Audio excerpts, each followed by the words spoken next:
Hello, everyone. Welcome to the BuzzStream podcast. My name is Vince Nero. I'm your host, and today I'm thrilled to be joined by Nathan Gotch. Thanks for joining, Nathan. How you doing? My pleasure to be here. I'm super excited. Yeah, so you might know Nathan from the Gotch SEO Academy. He's got a book, also co-founder and CEO of Rankability. Nathan, I've been following your stuff for a long time on your newsletter and like see you on social media all the time. We are just kind of meeting for the first time here, but one of the things that kind of just stood out to me was a recent email that you had sent through and as part of your newsletter. And it was really about building links to a brand new site. This has been something that's really top of mind to me. It comes up a lot when I talk to people in the industry, some of our customers. Those are some of the questions that they have. So I thought it would be great for us to get into this. So that's what we're going to be talking about today. But reminder to everybody before we get into this, you can subscribe, share some love, comment, ask questions, interact with this stuff, share it with your colleagues. The more that we get this stuff out there, the more I can have great guests like Nathan on the podcast. All right.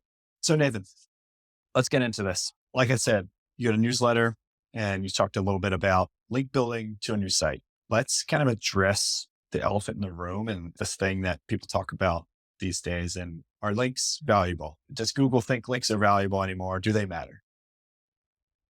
Yeah, it's funny. I've technically been doing SEO since 2011. So I started doing full time in 2013, but then from like 2011 to 2013, I was doing like a lot of gray hat, a lot of much riskier tactics. Then 2013 to 2015, my tactics were still very sketchy, but they got a little bit cleaner. And then 2015, I actually got nailed because of my link building behaviors. And so one of the things I was doing back then is I was, as many people were, by the way, I wasn't the only one doing this, but there was a lot of people were doing this, was building up private blog networks. And at the time, that was the tactic because it was so effective. And it was almost like, why even do outreach? And when you could just rank, well, it's so much easier. You build a fake website, Google thinks it's legitimate and it works, right? And links were working like that until it didn't. And what happened is Google really started to get extremely good about catching these footprints. And as a result, they caught my footprint and my whole network. So they took down, I had hundreds of sites in my network. They took it down and clients got penalized, manual actions, and it was a big, huge thing. Fortunately, I got all the manual actions removed, right? And so this is like my link building origin story. And so I've been through a lot of these cycles. And it's funny because I wish I could say that things are different. But the reality is that like at the core, backlinks continue to be like the most important ranking factor. And I would say there's been an introduction of other signals that are also significant because prior, I'd say like 2011 to maybe as far as 2016, 2017, I would say it was pretty much just like links, right? Links from like high quality links, either strong or relevant. Either or were very effective, just that alone. But Google started to get pretty smart. And they clearly at this point, they've introduced a couple other variables to confirm that your backlinks are legitimate. And so before it was like, just get links, those are votes, that works. Now it's get backlinks, but you also need to have the user signals in place. You also likely need to have the brand signals in place because otherwise, if you don't have those two elements, the links look extremely sketchy. So things are a lot different now. So I'd say like before it's probably like links were, I don't know, let's say 40% of the equation, right? Like they were like, if you were in a pie, they'd probably be just my opinion, 40% or so. I'd say now it's probably down to 25%, but we're still talking like a quarter. Like it's significant. And of course, these are my made up figures here. So don't quote me on this, right? I know someone's going, oh, he said 25%. But I'm just saying, just based on like overall strength of effectiveness. And so for me, like, there's we can talk about different ranking variables, but links to me are still so critical. And in fact, a lot of the time when I'm trying to improve a site, I go through a process and it begins with starting with the technical side, then getting into the UX side, then getting obviously into the content itself and the relevance of the content. And then finally, the last piece is that link building pie or link building section. And there's so much time needs to be spent there because you can see it everywhere. There's a reason why Forbes dominates. There's a reason why Healthline crushes it. Like they all destroy everyone because their sites are incredibly powerful from a link building perspective. It's not a secret at this point. Like you can put any of the top performing websites in Ahrefs or SEMrush, and you can see they have incredible link profiles. And of course, correlation is not causation, but I would say that's a pretty good factor as far as overall site authority being a significant variable. And so for me, links are huge. And I'm excited to talk about it because there's just a lot of things about it. Because funny enough is I have a content optimization software, Rankability, but I still tell people like you can use our tool and you could build out the perfect piece of content, but if you don't have any authority, it's not going to do anything unless you're competing with like wildly uncompetitive keywords. But even if there's just like a minor amount of competition, you're not going to get the result you're hoping for. And sometimes people will use not even our tool, other tools and think, oh, I optimized my content. Why am I not rich yet? And it's a little more to the equation than that. So yeah, 25% more. Yeah. Yeah. So that's a great maybe segue into just this idea of what makes a healthy link profile. Like obviously you can look at a Forbes, you can look at a Healthline, and like it's easy for them, right, to do what they need to do because they have such a great link profile. Like I talk about link building as almost like pouring fuel into the fire. Like you said, like you need a tool like a Rankability or just sound SEO best practices on your content first. Like your site needs to have good SEO. You can't just pour links into it and expect it to rank. So like, I think, yeah, that they are in hand with each other, I think. But let's talk a little bit more about that link profile because you mentioned like the Forbes, and let's do it from this, I guess, standpoint. If you had to build a perfect link profile, say you are starting out a brand new site, what does that look like? If you're strategizing maybe the mix of a good link profile, what does that look like? Yeah. So I'm glad you asked that because I stole this idea from a different industry and have applied it to link building. This concept actually from Russell Brunson, which is like the Dream 100. So he came up with this idea of, okay, if you want to promote your product, you need to find the Dream 100, like influencers, websites, podcasts, whatever it is in your industry to go and attack those. So what I did is I took that idea and I applied it to link building.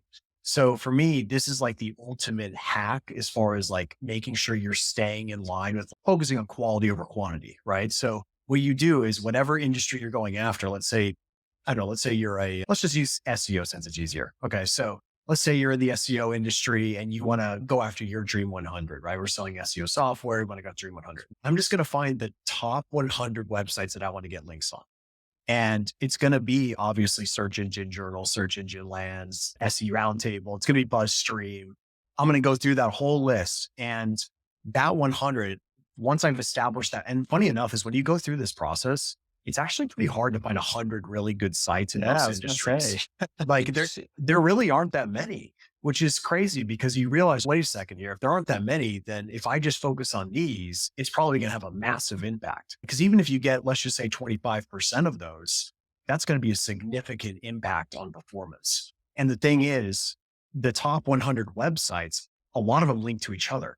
So you're going to have that kind of the side effect of that as well, because there's just going to be so much authority passing in that the group of the top 100 sites, they're all linking to each other. It seems the case a lot of the time.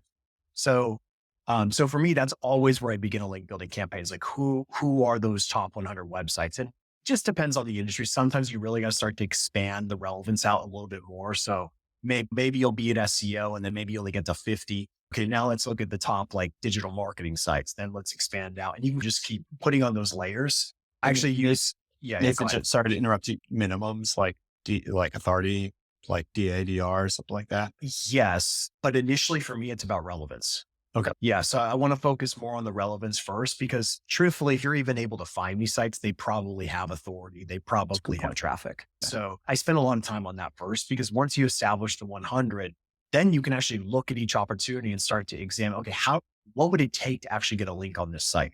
And sometimes you'll be like, it's going to be really hard. So you may have to push them down the priority list, a few of them, and you shuffle through and be like, okay, I see opportunity here. Now we can talk about strategy on how to get links on really what's called high quality sites, because you can't go to a link vendor and find these sites to just go and buy them. Some you can, but for the most part, it's not that easy. Like you're not going to find BuzzStream on one of the link vendors, shop my list type of thing. It's just not going to happen. So there's a different strategy that you have to deploy. So like, for example, let's say I wanted to get a link on BuzzStream. Doing this podcast is probably a pretty good idea, right? So building a connection, building relationship, this is one way to get a link, right? So there's so many different techniques you can use, but what you could do is you can just look at the site itself and start to explore. One thing I like, I don't want to call it hack, but one thing I love to do is look at their external link profile. So looking at who they like to link out to, their outbound links. And I'll start to formulate, oh, I see. They like to link out to data a lot, right? So then I could start to think, okay, maybe I could create some data-driven assets that would act as bait because I know that's what they prefer to link out to. Or, it looks like they like to link out to influencers. That's cool. Maybe I could figure out an angle there. So it's just trying to find what angle's most relevant to that site. And of course, nothing's a perfect strategy, right? But the way I look at the top 100 is don't view it as you need to get these links tomorrow. View it as, okay, I'm going to take this slow. I'm going to take them out to dinner. I'm going to wine and dine them. It's going to be a slow process, but you know that if you get even just one of those links, it's more powerful than probably 20 to 40 different websites combined. So it's just one little philosophical thing that I've developed that's helped me stay focused on what I need to do.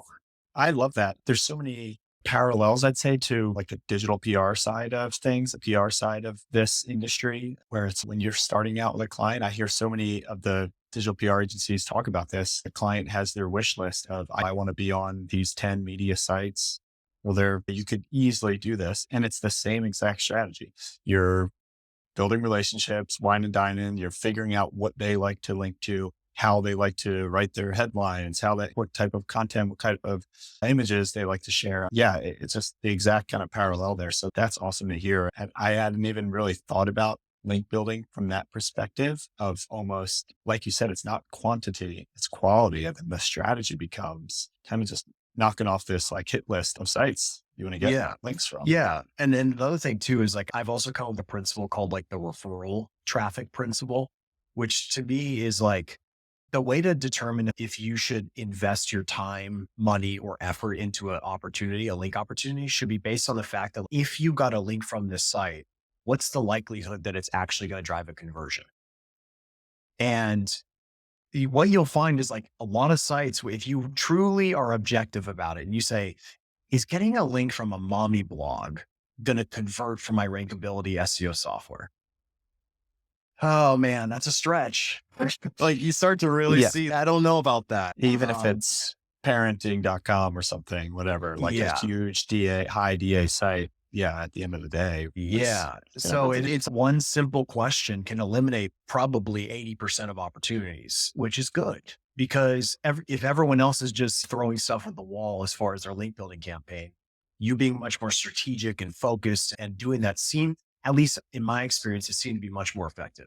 And it's actually not as much work either, which is cool. Yeah. So you consider this a little bit. Say you've built your 100, right? Even if you're a new site, you could do this. Let's talk about identifying those topics. You mentioned some of them, the podcasts, the influencers, the content. What does that strategy look like for identifying content that works to build backlinks? Yeah. So obviously there's many different techniques for getting links on these sites. I think that one of the easiest is if you have some sort of figurehead at the company, trying to get them to either get on the popular podcast, because a lot of these large media sites also have a podcast, right? So that's like the easy way in to get in there. But if you can't do that, then trying to become a contributor for that site as well. So a lot of these sites, they'll never use the word guest post, but in reality, they really are guest posts, right? Because guest post is like a bad phrase to say. You don't ever say that, but that's really what they are, right? They are guest authors. So those are like the two best techniques, but they're also the hardest to actually make happen because you need to have some level of authority. If you're just Joe Schmo who just started a company, you're not going to get an author account on one of the top media sites, right? So it is a situation where the rich get richer, right? And the people who already have authority can get the best links. And it's this, I don't want to call it unfair advantage, but it is, right? Now, the question is going back to the original premise of what we're talking about here, which is like a new website. So let's also assume this isn't brand, right? And no one knows who they are. They have no brand equity and you're starting from ground zero. The best thing to do, there's two ways you can approach it. Let's say we're going after the top 100. Number one is looking at the site itself and looking for gaps in their content.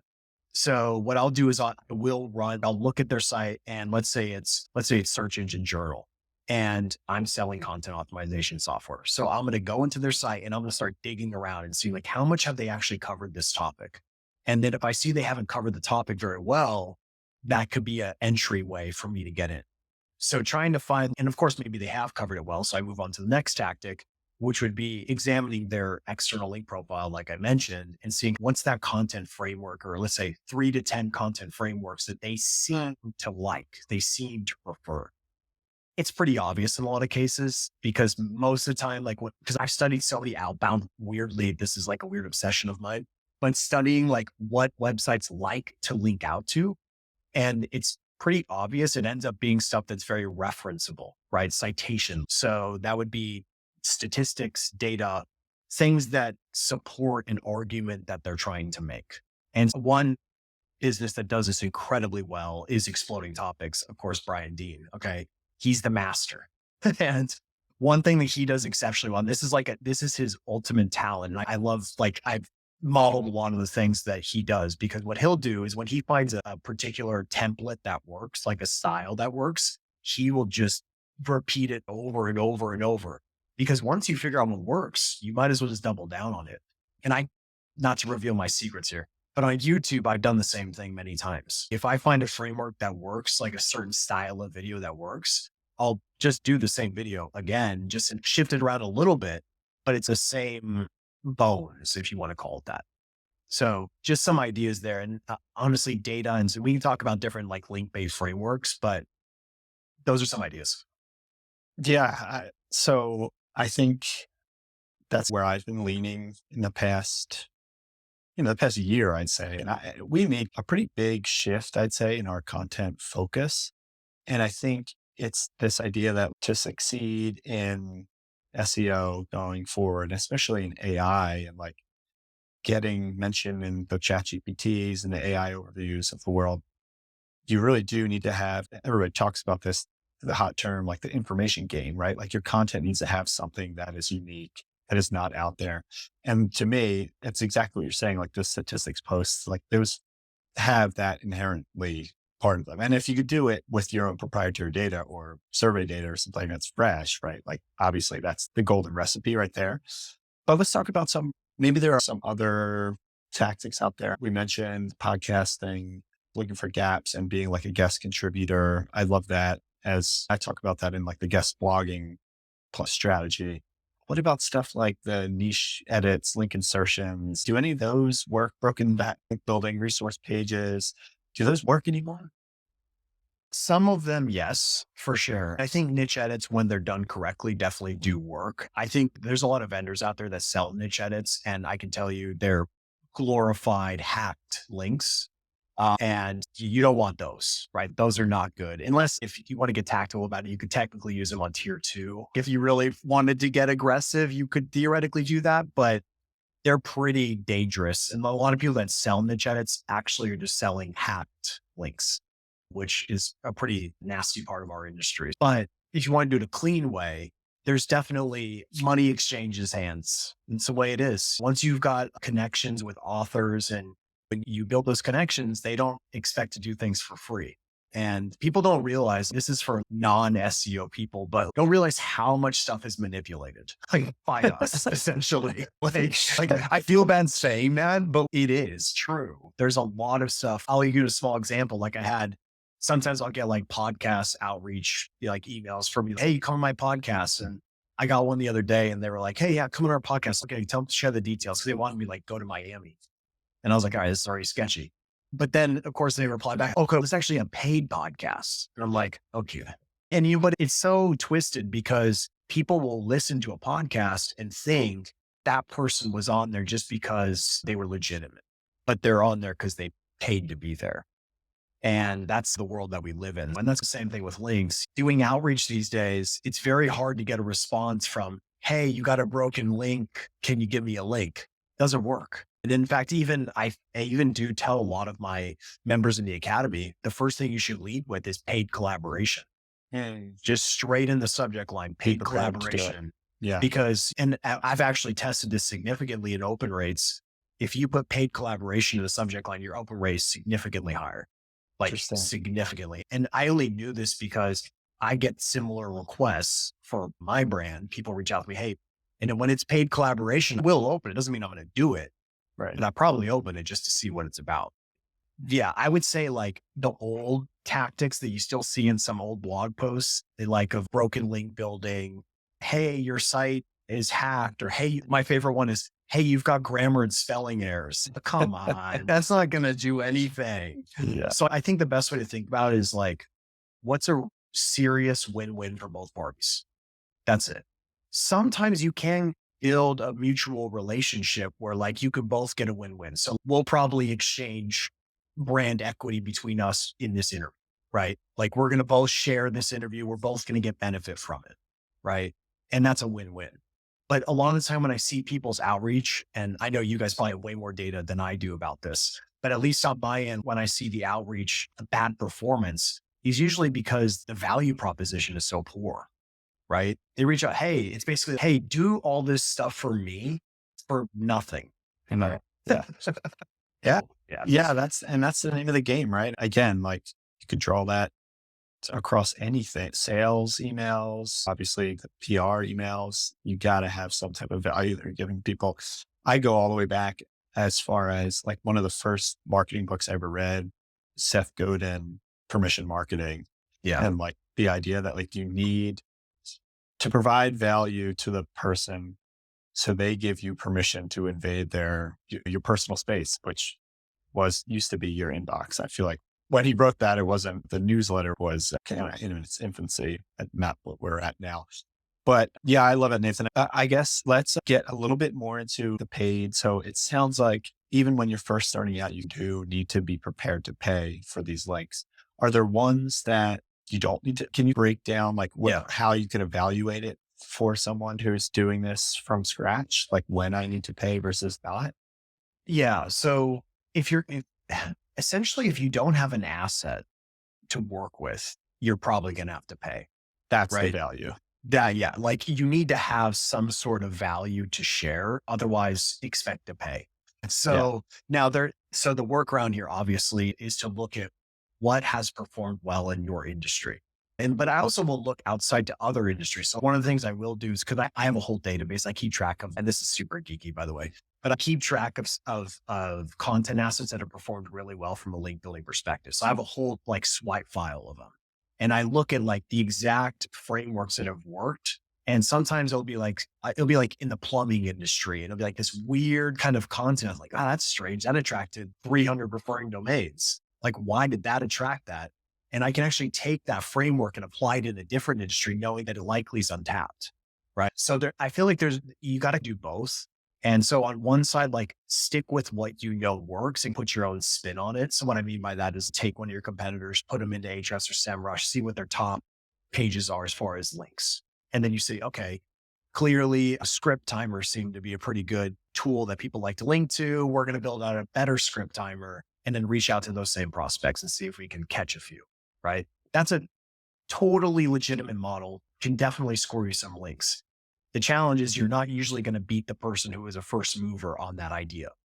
So whoever was the first mover gets 80% of the links on that idea. So yeah, you'll get the scraps, which is fine in a lot of cases, but that's why you do want to have a little bit of both. So like the known link frameworks, and then the ones that I would call more experimental. And that's what I found. I'll give you a small example of the context of my business. This is like in 2016 or 2017. I found the keyword best CMS for SEO. Okay. And at the time when I did the research on this, I looked at the top 10, of course, and they were all the same. It was a generic list of CMSs without any real reason why they were the best for SEO. There was no legitimate reason, right? It was just like WordPress, Weebly, and it was just like going down the list. I'm like, okay. I was like, what if I created something that like I actually gathered data and tried to prove what was the best CMS for SEO? So I did that. I think I looked at 10,000 keywords and built out this data-driven piece of content and basically proved that WordPress was the best. Shocker. Now, This isn't to say using WordPress will get you better results than using Weebly or whatever, but it's more the fact that the sites that are ranking the best just happen to also be on WordPress. So it gets tricky with correlation on Yeah. there. Which is every SEO study, Of I feel, course, right? I know it's so hard to do a singular isolated variable Yeah. like that. Yeah. You just really can't do it. I just knowing in different CMSs I've worked with, WordPress out of the box is better. Just generally, it seems in a Right. lot of Right. cases. A lot of CMSs have caught up, but generally that seems to be the case. So anyway, I created this data-driven piece of content, and that hadn't been done before, right? No one had done that. And now, like, I think I beat HubSpot and all these different websites. And funny thing is, just to prove how powerful a good angle is, in the blog post, and it's not in there anymore, but at the time, it was very short. It was just like the raw data, some graphics. And then at the end of it, I said, just to prove that word count doesn't matter, I'm going to show you this blog post is going to rank without having significant words. And I said it in the blog post. It Yeah. did rank. And you can go back and look at the historical data. And this was like, I think maybe like a year ago, finally started to fall a little bit. And so that means from like 2017 until 2023, like that's almost 6 years of rankings with a very simple case study. And what I did is because I track, like I know it's old school, but I still track individual keyword rankings because it helps me stay on top of movement. And so I started to see it was falling a little bit. When you start to see that slow, painful fall, and you're like, oh, okay, so there's some sort of decay going on. Maybe it's dated now. So all I did is I did the same exact study again, but with today's data. So I did an updated study. I just refreshed that study. I kept all the old data, the historical data, and just updated with the new data, and it popped right back up. Yeah. Because it has the links to support it. Right. It has all the links, people that have linked to it. So just a small example, like when you do find an angle, it's really powerful, like insanely effective.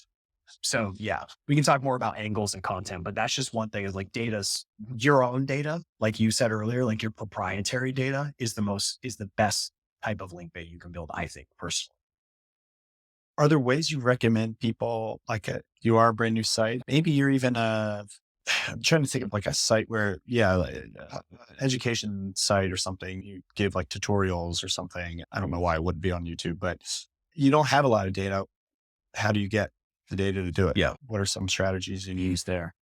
Yeah. There's basically only two types of data you can ever really have, which is proprietary, meaning you collected the data somehow. You did your own study, right? So that's number one. That's the hardest by far to do that. Number two is you can just go and get other people's data. And that's also effective. That's really effective. In fact, that's what Exploding Topics did. They would do TikTok user statistics, and they just went and gathered data from a bunch of different sources, put it into one piece of content. And because people are inherently lazy, they will just link to the one that curated all the data. And it's a very effective strategy on that front. So you can do both. And I think you should do both in most scenarios. I do want to mention one particular thing. And this is something that took me a while to understand because I used to think that in just informational content in general was a good idea for just attracting backlinks, right? But that's not necessarily true. There's a lot of informational content that's actually not the best. I'm not saying it can attract links, but the how-tos and the listicles and the long form content, very good for SEO purposes, like actually ranking in Google and driving traffic, but not so good for link bait.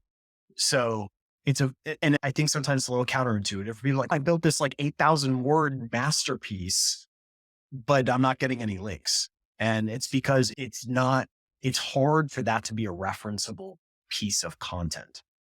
Although it's very helpful, that's why will do well in Google, but it's not necessarily good for the way people link.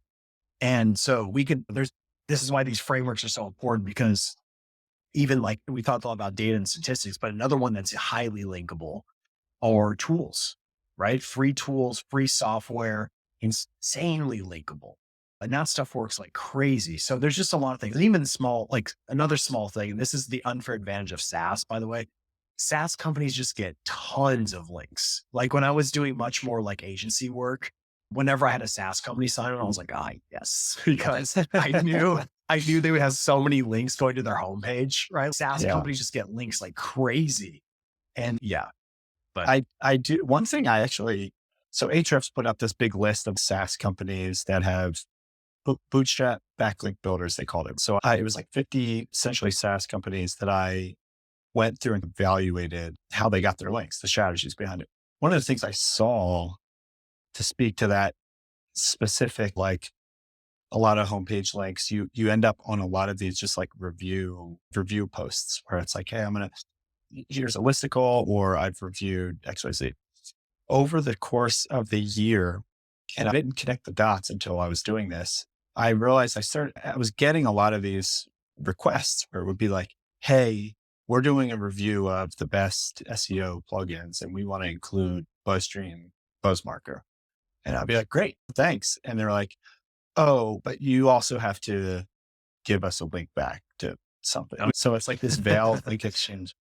So with that in mind, I'm looking at these sites, and a lot of them on this list got hit by the most recent June link spam update. And what you'd see is traffic going up with link profile back referring domains going up. And then all of a sudden the organic traffic like plateaus while the links are still going up. And you'd see it right from that link spam update. My hypothesis is, again, correlation and causation here, but my hypothesis is those types of links just being on these like listicles are potentially just not valuable anymore, or not as valuable. It could very well be that this is a strategy that a lot of these SaaS companies take, and they're using that veiled link exchange tactic. And that's the reason. And a lot of these same sites are on those. So again, correlation, causation, but I do think there's probably some types of links that are more valuable than others.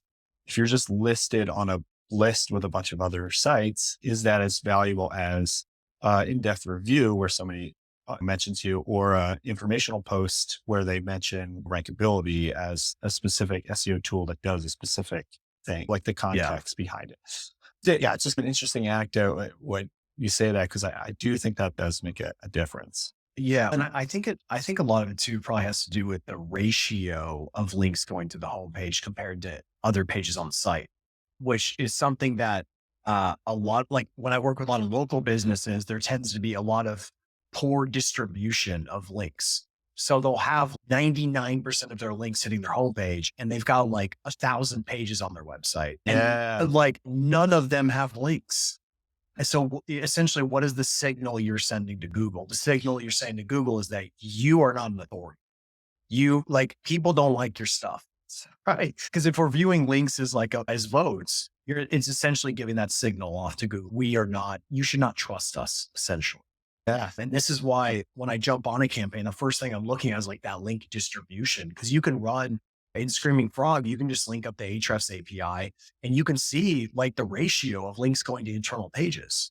And if that ratio is really off, this is one of those things you can't really like prove per se, but I just think about from the perspective, like what makes sense as far as trust.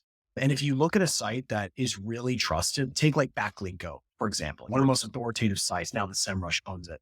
But if you did a crawl on Backlinko, you would see that probably 80% of the pages on that site have backlinks. Like it is so astronomically high that you're like, okay, this makes sense that they're an authority because they have links to basically everything that they publish. Yeah. And this is something that going back to link building practices, like you see a lot of people, they invest all this time into content and all these assets and stuff they build, and then they spend like a minute on link building. It's well, what are you doing? Like you need to spend an equal amount of time promoting it or more, honestly, in most cases. Yeah. I think this is a while back, Derek Halpern, who does not blog anymore, but at the time when he was running Social Triggers, he said you should spend like 20% of your time on content, the other 80% promoting it. And Yeah. I'm like an advocate of that. I think that's the way to do it. Too many people get in the hamster wheel of creating SEO content. Like they publish and ask, okay, what's the next one we're going to publish? You didn't even promote that one. Why are we moving on to the next one? So that it's so critical. But yeah, I think that's one probably variable there with those SaaS companies, like so many homepage links. And also now I'm learning this, by the way, because I'm obviously building my own SaaS company, and it's odd to get links, like raw followed links from websites like that to a SaaS company because a lot of the SaaS companies have affiliate programs. So it would like, it doesn't make sense to get Kind a of link stuff. that Yeah. because it's odd because if they have an affiliate program, let's say I was promoting BuzzStream, I wouldn't link to you guys with the follow link. I'd link with my affiliate link so I can make some money. Right. And that, Yeah. that wouldn't give you any value as far Yeah. as passing link equity. So they're just odd in that way. So yeah. Yeah. I was going to say, do you think it's the same with service pages, product pages, like getting a link? Like it's very, like that was one thing that stood out to me too. Like looking at some of these link profiles and some of these sites, it's like the ones that weren't doing as well anymore. They Yeah. just had like you go to the anchor text breakdown and it's like a ton of anchors to whatever best time tracking software or something. It's like these exact match keywords. So is the solution then, like you said, spread it out amongst everything as much as you can, spread it out amongst your informational content and your homepage and product pages. Just make sure it's equal. Yeah, I don't think there's no perfect ratio that Google's probably using where, oh, you have 50%, therefore you're penalized. It's definitely not like that. But I think if you can make it a priority to really strengthen the assets that you have before thinking about volume, right? And I think like having a lot of authority going to a lot of good content is going to be highly beneficial and also make your link profile look a lot more realistic because at the end of the day, and you mentioned product pages, category pages, and local lead generation pages, local service pages, those pages are not linkable. They are not. Like very rarely is there an e-commerce category page that deserves backlinks. Like Right. it's Unless you have like a extremely tool rare. on it or something, and that's where the strategy gets in. Yeah. Yeah. And there's some exceptions like Dollar Shave Club, for example. They had this like beautiful product page with this really viral video and they attracted a bunch of links from other like marketing blogs and other things like that. Right. And that was highly effective. One other example of this recently is a lot of people got hit by the helpful content update and a lot of people did not recover from that. But the one website that did this really was, I think it's House Fresh is the one. And what they did is I saw what they did. They created this really controversial, like Google hates us type of thing. And it was so intelligent because what it did is I actually have a framework now for it. I call it marketer bait because there is such an enormous, like when you think about your pool of prospects, there are so many marketing blogs and SEO blogs, and it's a huge market as far as like link opportunities. So you can actually create an asset that appeals to that market and get a bunch of highly relevant links. That's exactly what they did. And that blog post they created got so many backlinks. And I knew when I saw that happening, I was like, just watch how well this performs after this. And they're like one of the only sites that saw an actual legitimate recovery. I don't think they got to their previous levels, but like enough to say, okay, they did something right in between the updates. What a surprise. It happened to be backlinks. Yeah. So anyway. Yeah, I love that. Yeah, no, I definitely been monitoring that House Fresh pretty closely. But yeah, I mean, there's so many that got hit by and didn't really do much. Like they just stood by. All right. So Nathan, before we wrap up, I want to just hit a little bit of the outreach side of things because I know you mentioned one of the biggest mistakes a lot of people do make is that like kind of lack of value. Is there anything else in there? Suggestions, tips for outreach when you're doing more of this traditional link building, backlink building outreach? Yeah, I think it depends on and I hate to say this, but there is different tiers of prospects, right? So like the tier one prospects, let's call them, would be the BuzzStreams of the world, right? That would be what I'd consider a tier one prospect, really trusted company, really trusted entity. For those types of prospects, I'm going to be much more delicate with my outreach. I'm not going to be so, let's automate this whole thing. It's going to be much more, okay, let's figure out how to kind of squeeze our way in here. So we'll go down the list of like how it kind of changes based on tier. So let's say a tier one prospect, what I love to do is have some sort of question. I just like to leave, it's called like dipping your toes in the water. And so usually what I'll do is I'll find the prospect. I just got a response today from a podcast. And all I did was I said, hey, I saw that you have a podcast. I was just wondering, are you guys still accepting new guests? Because I would love to geek out about SEO. That's it. There wasn't like, I wasn't like, here's my Okay. huge pitch. And no, I'm just asking a simple question. Because the thing is, when you open loops work really well, it's hard for someone to look at a question and be like, I'm going to ignore this. It's a lot harder. Right. Yeah. So if you can, I always like to have some sort of question like, hey, are you adding new resources to your resource page? Hey, are you accepting new guest authors? Just some question. And it's a good way to get that lead in to then work into maybe building some sort of partnership, right? In that way. So for the tier ones, take it easy is what I'm saying.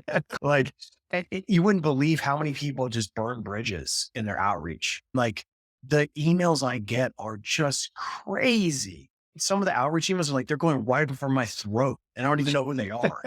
Like just right away, give me everything right now. And I'm like, I don't even know you. Like, what Yeah. are you doing? Yeah. And it happens on LinkedIn too. I'm sure you've experienced on LinkedIn. It's for the kill. And like, you got to take it slow. And this goes back to that Dream 100. You have to treat that Dream 100 like you're going to marry them. That's how important they are because you don't get a lot of shots at those. Like Yeah. you got to take it really seriously because if you burn bridges with one or two, maybe even 10 of them, they all know each other. They all work together. They all like, there's connections there. And you don't want to be known as, oh yeah, that guy who like harassed me for 3 months to get a link. So it's understanding the communication element of this as well for those tier ones. Just go slow is the Yeah. thing. I love that. It reminds me of a really good piece of outreach that I received. I have this folder now where I screenshot and save good and bad. Yeah. One of the good ones, it was didn't ask for anything. It was showing me a piece of content and was just like, and it wasn't, I think they were doing outreach on behalf of somebody else, but it actually worked out really nicely because it was as if, say, you created some report and then you had me do the outreach. And I reached out to somebody else and was like, hey, have you seen Nathan's new study? What do you think of this one particular stat that he said? What do you think of this tactic that he has? And then it just opened the door for me to be like, oh, that was cool. And then you're like, oh, this is actually a cool piece of content. They never once asked me to link to it, but then it was on my radar and it was clearly very relevant. Like it was like a link building statistics post or something. It was like very Right. relevant to me and something that I would reach out or would naturally link to. But it was just this like, I call it like subconscious marketing or something. Yeah. This Well, is I cool, mean, isn't it? yeah, no, I like that. It's like tapping into your expert ego to try to get Yeah. some feedback in that way. So I like that. That's a good one. I might steal that one. Yeah. I'll Yeah. send you that, but I'll put it in like the show notes. How about that, everybody? Yeah. Nathan, man, this has been really awesome. I feel like we could have a part 2 of this. We didn't get to touch much into AI and how that's going to change course. everything, I think. But I think one of the kind of takeaways from me and talking with you is just the care it takes to do some of this link building. And the focus should be on quality, building the quality assets and doing quality outreach. And the more you do that, the more success you're going to have. Would you agree with that? For sure. Yeah. The way I think about it too is like, I think sometimes there's this tendency, like when you create link bait, that the first piece of link bait that you create is going to be a home run.